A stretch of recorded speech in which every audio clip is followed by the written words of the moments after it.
Okay, here we are at the plot. So, I haven't been up here really in a while. I think I was over here maybe sometime in January.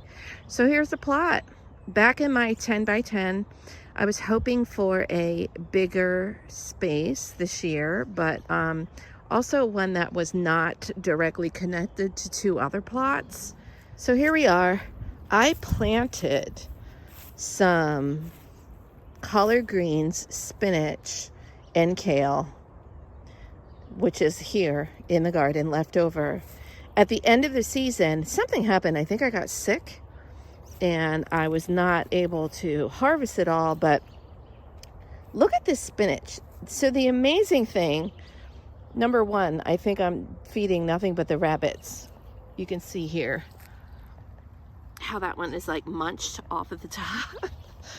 But I'm amazed because we had about a 10-day period where the highs were in the single digits. I'm talking the lows were in single digits. I'm talking 7, 8, 9. And the highs were like 22 to 25 for a good solid 10 days straight. And these collard greens were planted in like November. So was that kale, and so was that spinach.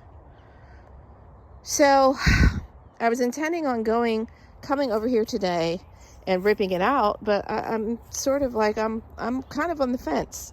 So I've got a lot of items on the docket for today. I'm over here. It is March 1st. It is the official opening of the gardening season. I am here by myself. I don't see any other gardeners over here in the community with me. So I'll just do a panorama. This is how big. It goes all the way back over there.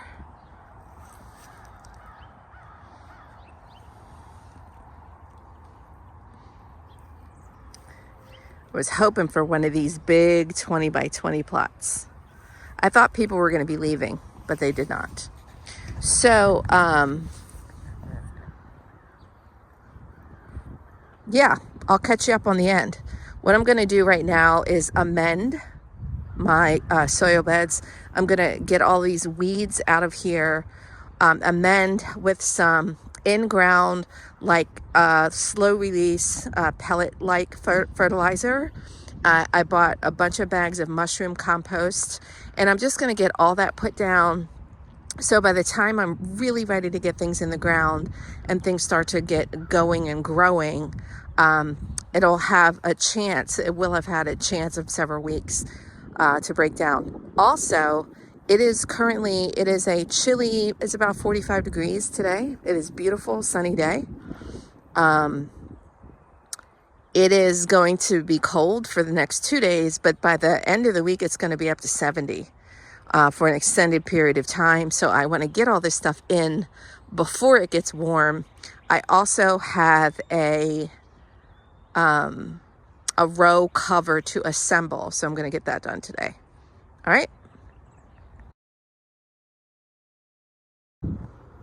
So here we are.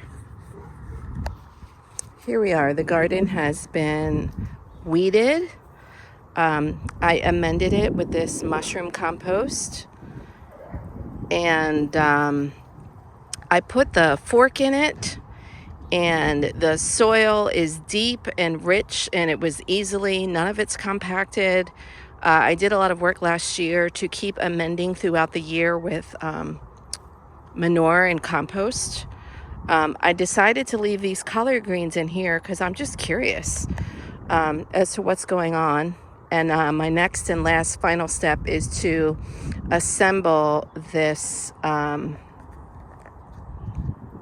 row cover.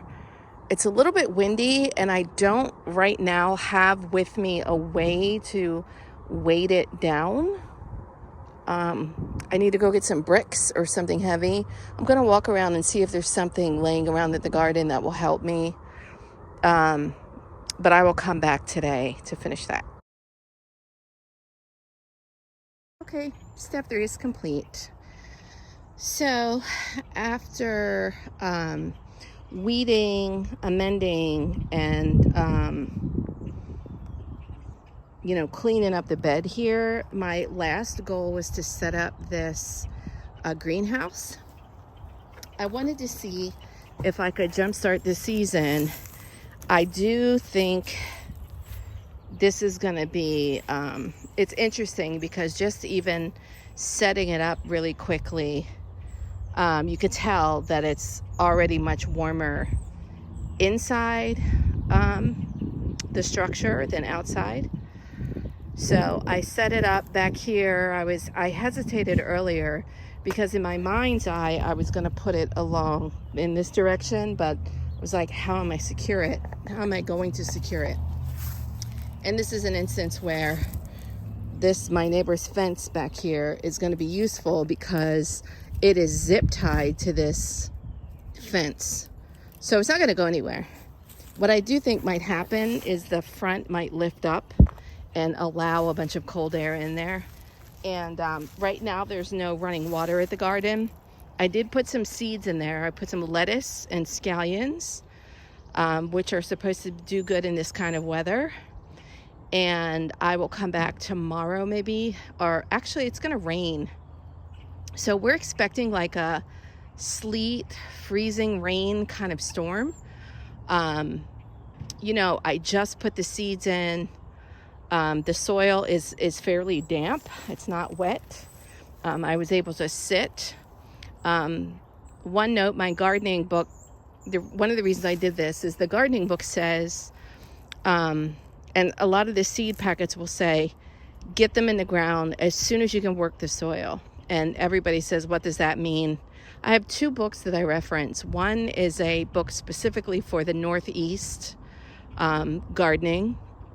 She was the one who said that as soon as you can work the soil really means, one test is, can you sit in the ground, on the ground, and not get soaking wet? And I was able to do that today.